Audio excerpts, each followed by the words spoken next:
नमस्कार बच्चों, मैं संगीता भालेराव मैडम कक्षा 6वीं बी और सी के बच्चों को गणित पढ़ाती हूँ। देखो बच्चों, पिछले वीडियो में हम लोगों ने प्रश्न संग्रह 27 इसका प्रश्न पहला, दूसरा, तीसरा और चौथा इसको हल किया था और उसी तरह समीकरण किस तरह से तैयार करना है और उसको हल करना है यह भी हम लोगों ने पिछले वीडियो में देखा था। अभी हम लोग इस वीडियो में प्रश्न क्रमांक 5 प्रश्न संग्रह 27 का प्रश्न क्रमांक 5 जो है, जिसमें शाब्दिक उदाहरण दिए हैं, उसमें हम लोगों को दी गई जानकारी के आधार पर समीकरण बनाना भी है और उसको हल भी करना है। और तो उसमें देखो 3 गणित दिए हैं, इसमें से 2 गणित मैं आपको हल करके दिखाऊंगी और 1 गणित जो है वो आप लोगों को खुद हल करना है। तो देखो उसमें प्रश्न संग्रह प्रश्न 5वें में पहला गणित है। हरबा के पास भेड़ें थी, बाजार में उनमें से 34 भेड़ें बेच देने के बाद अब उसके पास 176 भेड़ें बची है, तो हरबा के पास कितनी भेड़ें थी। देखो प्रश्न फिर से एक बार पढ़ती हूँ। हरबा के पास भेड़ें थी, बाजार में उनमें से 34 भेड़ें बेच देने के बाद अब उसके पास 176 भेड़ें शेष बची है, तो हरबा के पास कितनी भेड़ें थी।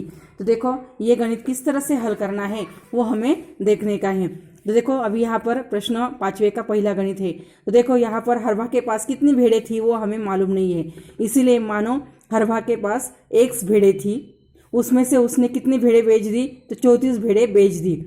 अब उसके पास कितनी भेड़ें बची है, तो उसके पास 176 भेड़ें बची है। तो इसका मतलब उसके पास कुल कितनी भेड़ें थी वो हमें ज्ञात करना है।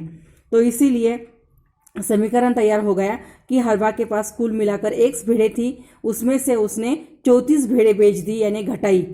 तो X में से 34 घटाना है यानी X ऋण 34 बराबर अब उसके पास कितनी भेड़ें बची है, तो 176।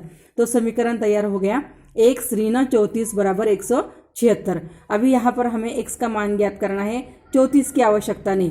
तो X और 34 के बीच में ऋण का चिन्ह है, तो उसके विरुद्ध चिन्ह रहेगा जोड़ का। तो दोनों पक्षों में हम लोग 34 को जोड़ेंगे, इसीलिए X ऋण 34 धन 34 बराबर 176 जोड़ 34। और यहाँ पर उसका कारण लिखने का है, दोनों पक्षों में 34 जोड़ने पर।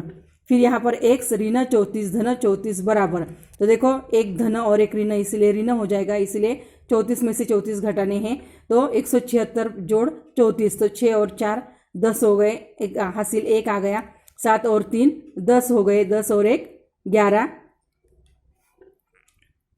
तो यहाँ पर फिर से एक हासिल आ गया, 1 और 1 कितने हो गए, 2, तो कितने हो गई 210। तो X का मान कितना आ गया, 210 आ गया। इसका मतलब हरबा के पास X यानी कितनी 210 भेड़ें थी। उसके बाद देखो अगला एक गणित जो है, तीसरा गणित है।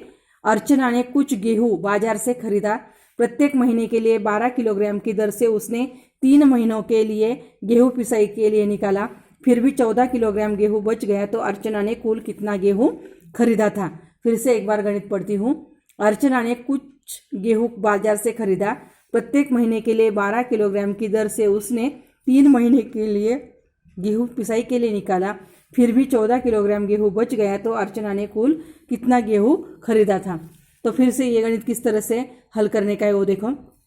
अर्चना ने कितना गेहूं बाजार से लाया था वो हमें मालूम नहीं, इसीलिए मानो अर्चना ने X किलोग्राम गेहूं खरीदा था, उसमें से 3 महीने के लिए उसको कितना गेहूं लगता था। तो देखो 1 महीने के लिए 12 किलो, तो 3 महीने के लिए कितना, इसलिए 12 गुना 3 किया तो 36 किलोग्राम गेहूं लगता था।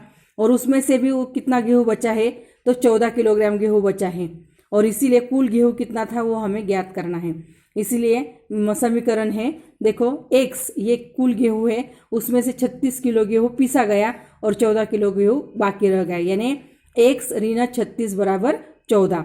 अभी यहाँ पर X का मान ज्ञात करना है, 36 की आवश्यकता नहीं।